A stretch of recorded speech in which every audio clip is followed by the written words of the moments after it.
for joining me for another episode of Everything Marvel Podcast. Today is probably going to be one of our best episodes, our biggest episodes, because this is the culmination of the MCU for the past, I don't know, 10, 11 ish years.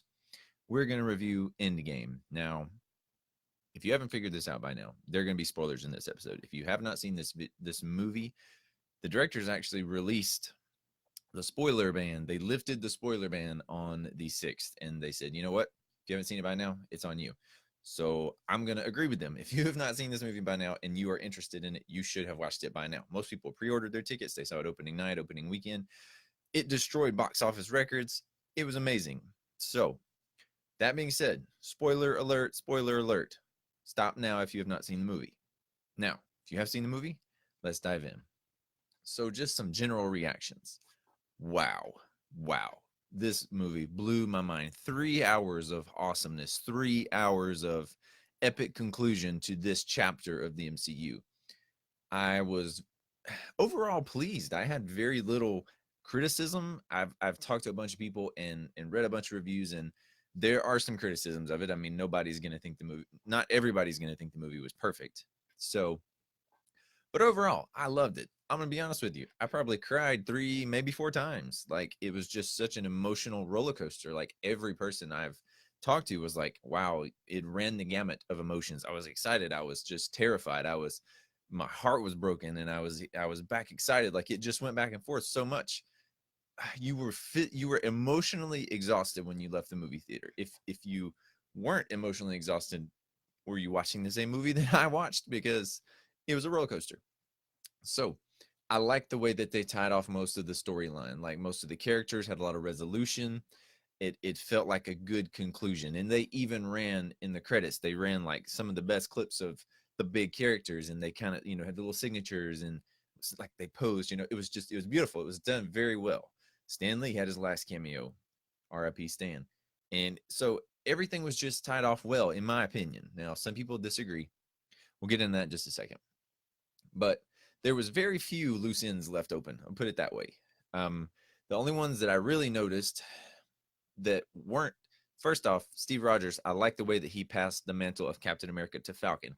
I called that a long time ago that they were going to pick Falcon or Bucky, and I thought Falcon was the more likely pick. And I said this because Bucky was a former assassin for for Russia, so it would be hard for him to be Captain America, so Falcon made more sense to take up the mantle next. So I'm excited to where that's going to go. They left that open. That's cool.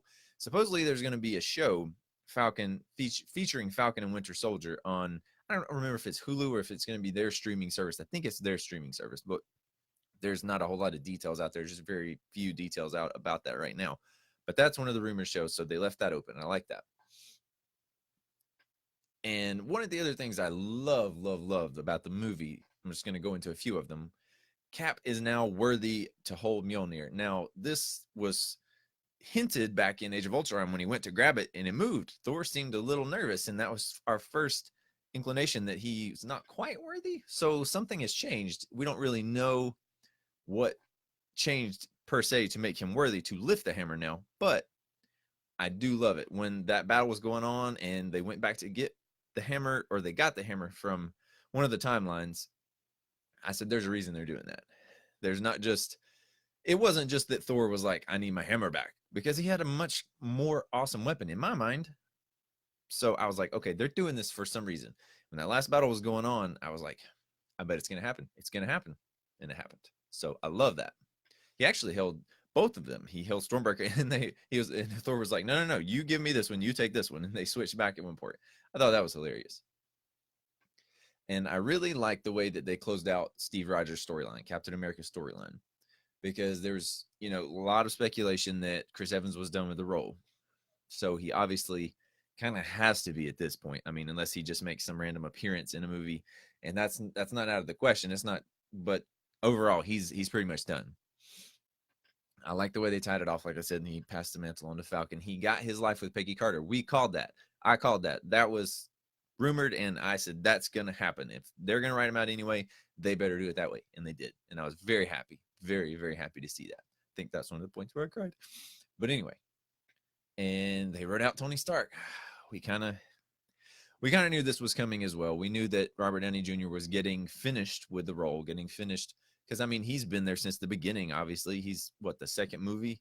Hulk was first, I believe, and then Iron Man. So he's been there since the beginning. I can't remember if Iron Man or Hulk was first. Side note, but anyway, so they wrote him out, and it was probably one of the best swan song. One of the best ways they could have done it is him sacrificing himself, snapping. But so Strange knew that that was going to happen the whole time, and I got more to talk about Doctor Strange in a minute. But anyway, Thor got a dad bod. Hello, but he wasn't really a dad. He just got fat and was an alcoholic and gamer. So I I thought that was hilarious. It was this strange thing, but they flipped Thor so much in the past three movies. You know, he went from super serious in Thor, super serious in Thor 2, you know, Avengers in Thor 2, and then Age of Ultron, he was not there. And then, or which, no, Age of Ultron, he was there. Civil War, he was not there. And then we see him again in Ragnarok, and we're like, he's a comedian now. He's all of a sudden got this great sense of humor. Different directors, but you know, side note. So they've changed his character so much. I wasn't surprised to see him change again. I was like, all right, fine, whatever, we'll go with it. But it worked for the emotions that he was going through. You know, the it's all my fault. I should have killed Thanos, and beating himself up and self-loathing. It worked for him to be this fat, overweight, just sit on my couch and be lazy guy. So people were like, oh, even my wife was like, why wasn't he not like super buff and super strong? I was like, well, and she even said this. She was like, you know, it fits, I guess, that he was depressed basically and drinking himself into depression. So it worked, but he kind of redeemed himself in the end. So it was okay. And one of the things that really stood out to me that I'm not going to say it was one of the things I liked or didn't like, but I just wanted to point this out. Were you not, when they were like, all right, guys, let's split up. We're going to go get the different stones. I was like, wait a minute. Who gets the soul stone? Somebody's going to die. But the more you think about it, they wouldn't have known that. The only person who really knew that at that point was Thanos. I mean, the team on Titan had kind of talked about it. Nebula said he went with Gamora. He came back with the soul stone. So they had an idea that something had to happen, but they didn't know for 100% that you had to sacrifice somebody that you love, you know, that they were, I mean, they were basically brother and sister. They weren't lovers. They were brother and sister. They were best friends. They went through a lot together. So he had to sacrifice. One of them had to sacrifice. And so as soon as that they split up and that was the team, I knew. I was like, okay, somebody's going to die. Who's it going to be? And I secretly hoped it would be Nat because Clint needed to get back to his family. Black Widow has no family. So it was like, in my mind, it was a no brainer, but whatever. And I also like Hawkeye slash Ronan slash Clint, whatever you want to call him. He felt more useful in this movie than other movies. I mean, he wasn't just running around shooting his bow and arrow. You know, he had his ninja sword. He was much more important. He was the first like, I'll time travel. Let's go. I'll do it. You know, because he had been this samurai assassin for a few years, 5 years, whatever, how long he had been doing it. They were trying to find him. But I thought his transformation was cool. And he's one of those characters that I'm not really sure that they've written out that they're done with. So we may see more of him. I don't know. I hope so. So let's look back on some of the theories that we talked about here that were right. We thought Captain Marvel might find Tony. I threw that out there and I said, listen, if she's flying through space to get to Earth to answer the pager, how does she know that Tony's out there? Is she just booking it through space and she's like, who are you? And she gives him a lift to Earth. So I said, if they do it that way, that's not going to make any sense. But what they did, she went to Earth first at the end of her movie, the post-credit scene in her movie, Captain Marvel. She goes to Earth first. And then apparently she figures out that Tony's back in space somewhere about to die. So then she goes back. She's like, all right, I'll go get him. She flies out and gets him. So more or less, we talked about that one. So I didn't think that was my favorite theory. I thought they were going to do the rocket theory, but that was close. But Thor got to kill Thanos in the original timeline. That's what I had hoped because he needed the redemption to kill Thanos, which even though he did it, he still felt guilty. But side note. And side note also, who expected them to go find Thanos and kill Thanos in the first 15, 20 minutes of the movie? I stood up. I was like, all right, guys, we're done. The movie's over. Bad guy's dead. Let's go. And I was like, where are they going to go from there here? You know, what are they going to do? I found it a little odd, you know, but it was fitting. It gave us a little bit of resolution from the end of Infinity War we were left hanging. We were all mad and just heartbroken. And so in the first 15 minutes, they're like, all right, let's go get him. Captain Marvel was, leading the way there, but the rest of the team went with her. So they did make their own gauntlet and use it multiple times. I didn't think they would be making their own gauntlet. It was thrown around out there as rumors. I mean, I was like, well, maybe, but wouldn't it make more sense if there was another gauntlet laying around that, something different timeline, something different, universe, reality, whatever. But I guess if you can time travel, you can make a gauntlet to wield the Infinity Stones. Whatever. Cap got his life with Peggy Carter. Like I said, I called that. I wanted that to happen. That was my perfect way. I like that they even went back and showed when he went to her and found her and danced with her. It was like, oh, this is what we needed. This is how we resolve Captain America's missed opportunity. He goes back and gets to have that life. Side note, some people were upset that that was the one thing they said they weren't going to do. They were going to go back and change events. Everyone was like, no, we're going to time travel, get what we need, use it and put it back. And, nothing's going to change, nothing. But Cap did break the rules a little bit for himself. So it's like, yeah, this is what we're not going to do, but I'm really going to do it. So anyway, but and also side note to the side note, if Cap went back in time and stayed there, wouldn't he have lived through all those events again? And he would have just been on the sideline and been like, no, I can't do anything. I can't do anything. I gotta sit here. I gotta let all these events play out. Side note that I think about these things, but we called that Tony would be written out. We talked about that a little bit. Hulk and Banner merged. We talked about that, and the thing that almost confirmed it was the toy that came out and showed them merge. We theorized it. Oh, there was also concept art. We saw outfits.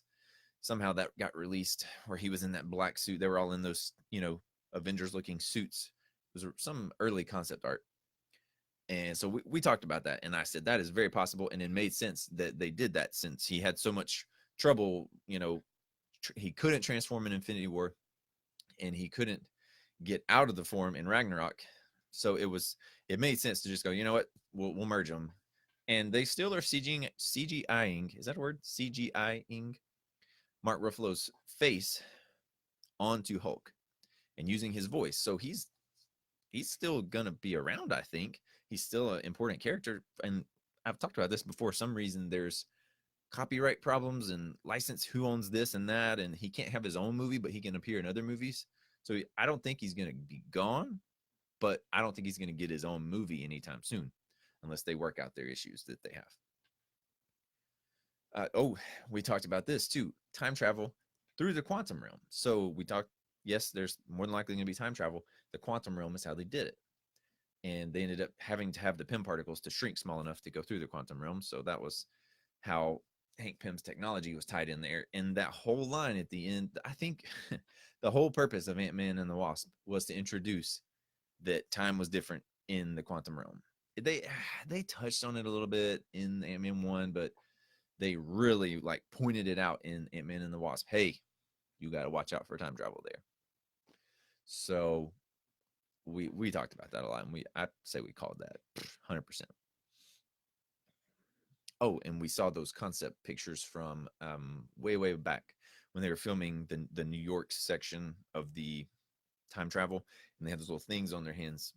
That's how they were trying to time travel at first, and then they needed those things to navigate through time. Tony came up with that idea. So I also talked about at one point that they would be fighting this movie on two fronts. They would be divided, and they kind of were. But at the same time, they did the two fronts separately. I thought they would do them at the same time. Like, all right, let's go fight Thanos and let's go in the quantum realm. But they did them. They went and fought Thanos first, and then they went in the quantum realm. So I was kind of right, but they did it in a different order. And it makes sense the way that they did it.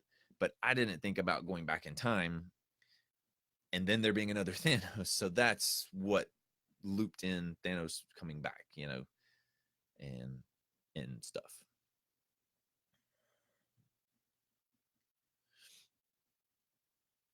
And I don't want to say I was confused, but I was intrigued on the way they handled time travel.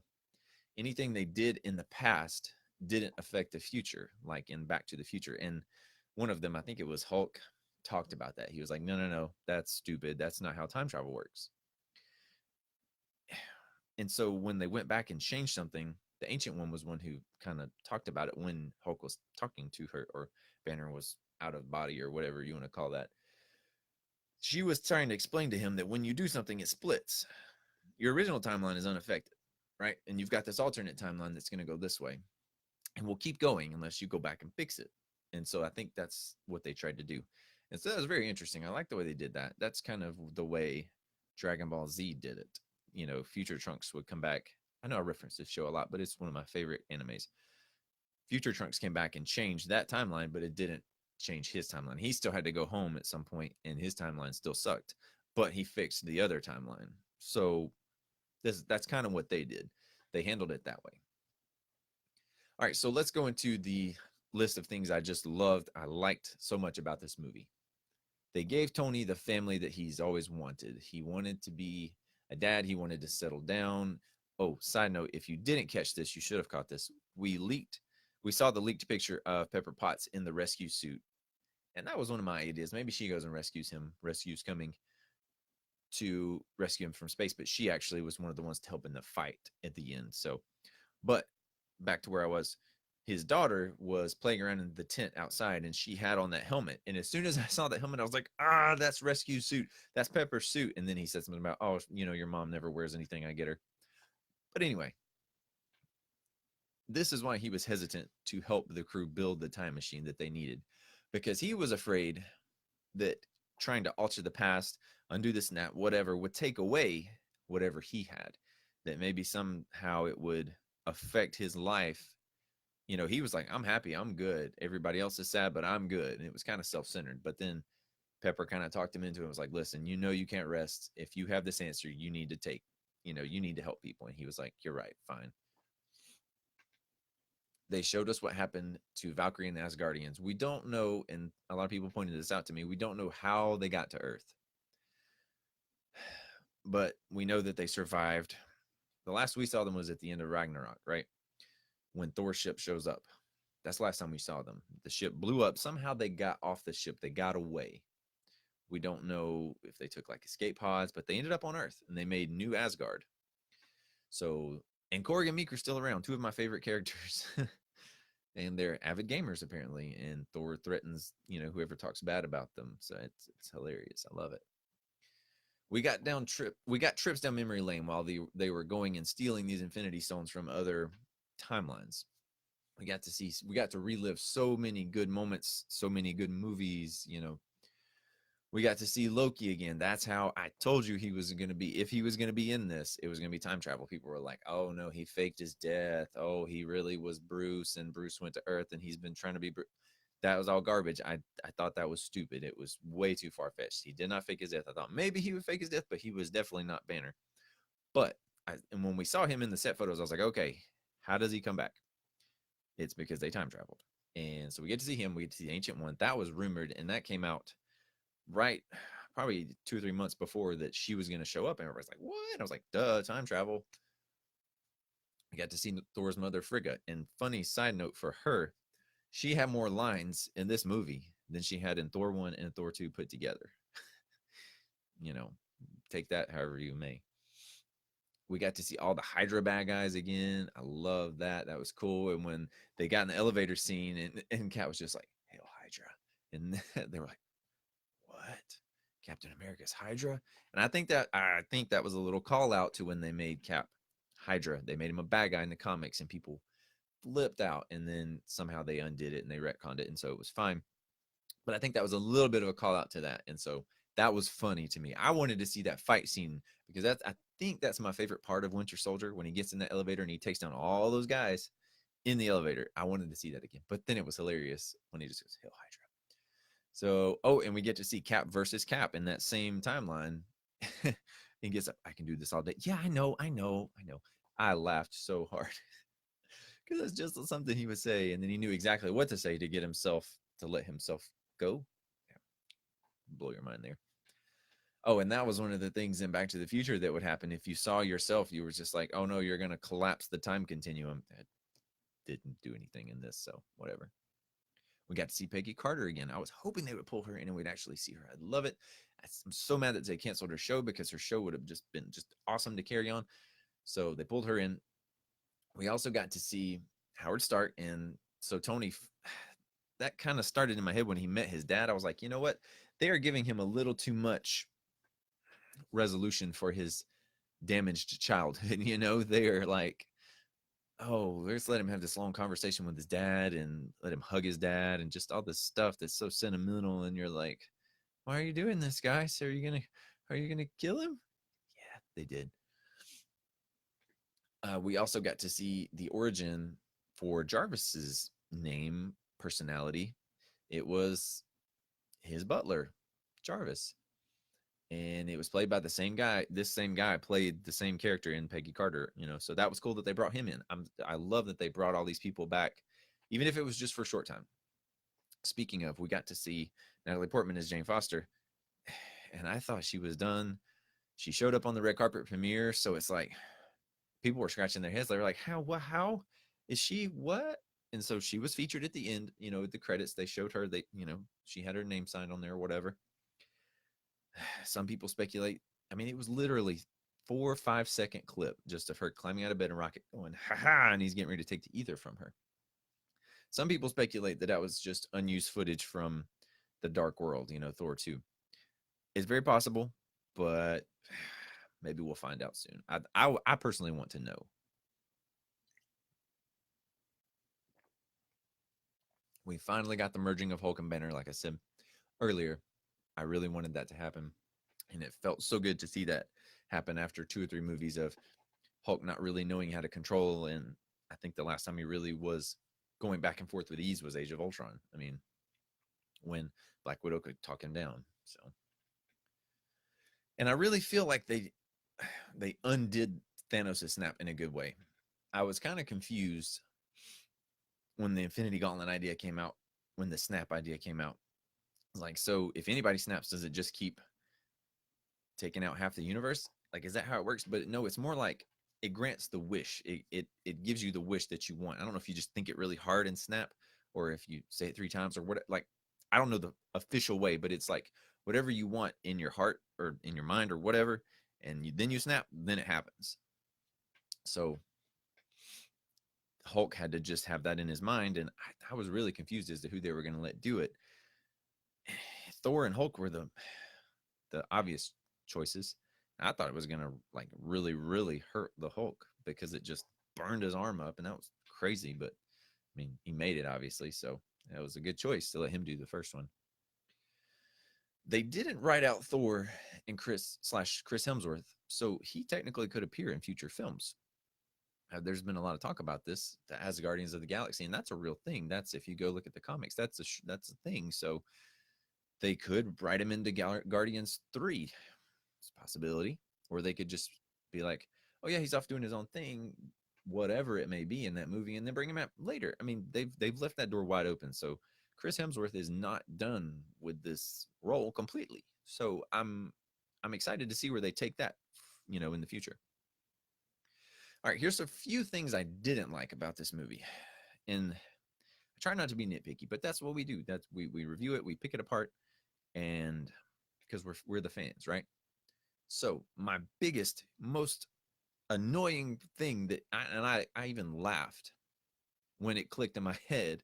I was like, okay, how did Doctor Strange see into the future that some random rat would walk in Scott's van or whoever van that was, and push the button to knock him out of the quantum realm so that he could then go and explain 5 years later to the rest of the survivors, this is how you time travel. I think we can time travel this way. Surely the restoration of the universe wasn't based on this random rat accidentally letting Scott out of the quantum realm. Like this, that blew my mind. I was like, okay, so did he go through like 10 million times where the rat walked around? And then all of a sudden it's like, oh, it walked right over. Like, I can't wrap my mind around that. I'm trying to let it go. But it's like, Doctor Strange, okay, could you not have seen any other way to undo this?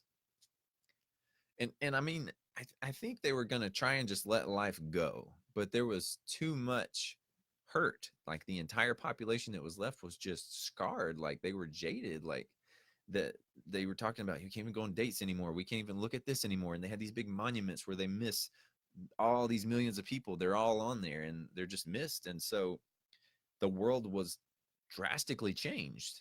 Like they couldn't move forward. So, and Cap was just trying to tell them, yep, we got to move on. We got to move on. We got to move on. And then when this came up, they're like, well, maybe we don't have to move on. Maybe we can go back and fix this. So this random rat let them get their key to time travel so they could go back, gather the Infinity Stones. And that's another thing. I thought they were just going to go to Thanos, somehow take the Infinity Stones, then do what they want. But no, they go to Thanos. He's already destroyed them. Brilliant, evil mastermind genius he is. He just was like, you know what? I will destroy the stones so that nobody can undo what I've done. Brilliant. He didn't think that they would know how to time travel. And so back to Captain Marvel, I feel like she was underused in this movie. And there's probably a reason. If they had overused her, it would have just been too much. Like, again, she's a little overpowered. She's like Thor. She's super, super strong and super useful. So they had to kind of say, well, no, she's off doing her own thing again. She's off on the other side of the galaxy. So that's why she's not here right now. She really just showed up to go get Tony. They helped, she helped them. And I think they could have taken Thanos, by surprise without her. And then she was in the final battle. She came back and was like, boom, blew up his ship and helped out then, which she still got beat up pretty good there somehow. I still want to see it yet. I've not seen it the second time, and I'm dying to watch it again. And I also feel like they're saving some of her potential for another movie for her, whether that be based in Earth, maybe based in space, or back in time, or wherever it's based. I feel like they're saving a lot more because they've shown us a lot. They've given us her origin, how she plays into the restoration of the universe, and now they're like, okay, we've still got to do another movie with her, maybe two. So let's save a little bit here, guys. Let's not overuse this character. That's what I feel anyway. And back to that other gauntlet that they created, I thought it would be harder. They just, how do we make this plan? How do we harness the power? Because the original one was forged in the same place that Thor's hammer and Stormbreaker was forged, and Heimdall's sword was forged. So it's like, that's kind of a big deal. Heart of a dying star, certain metal, whatever. Now Tony's like, you know what? I'll just make one. I mean, he's got nanoparticles. What is there really a limit to what he can make at this point? So why can't he make a gauntlet that can harness all the most powerful entities in the universe? Whatever, it's fine. You can time travel. You can do that, right? Whatever. And for never having held Mjolnir before, Cap sure had a good grasp on how to handle it and control his power. Like I was like, all of a sudden he's like, yep, expert at throwing lightning and jumping in the air and lightning everywhere. And I know exactly what I'm doing. And lightning doesn't hurt me. I was kind of confused. I mean, it was epic. Don't get me wrong. It was an epic moment. At the same time, I'm like, he's never done that before. He's never flown and thrown it and it came back to him. And he's never summoned the lightning. How do we know it wouldn't just go and zap him and he falls to the ground? He's not Thor. He's not the god of thunder. So I had slight issue with that. Like, not saying he should have trained with it or whatever, but it was, I'm nitpicking at this point. It's fine.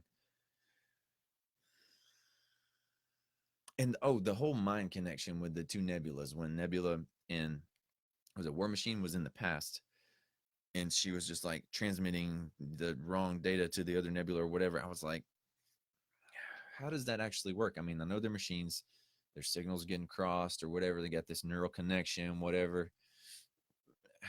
But that's how they tied Thanos back in, because otherwise they would have just snuck back in time.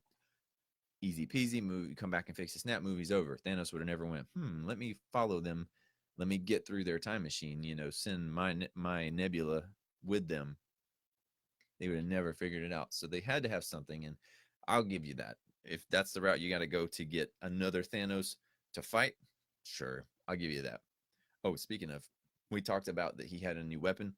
That's why, because it was one of his older weapons, his cool sword, it was awesome. Oh, and for a second, let's talk about that ending fight scene. I mean, come on. That fight scene was so epic. You thought it was just going to be the main three and that nobody else was going to show up and they were just going to fight to the death with Thanos. and they're all just giving it their best. Boom, boom, boom. And then everybody shows up and all the sorcerers start slingering and everybody in, which I don't know how the sorcerers knew. Okay, let's open one to Titan and let Spider-Man and everybody come back. Oh, let's open one to Wakanda. Like, how did they know exactly where to open these? Again, I'm nitpicking and I'm gonna try and let that go at this point. But that battle was so good. It was giving me chills and goosebumps when they all came through, and it was literally every character was there, every single one. And ones I didn't even think about, I was like, I forgot that was a character that can fight. Yeah, great.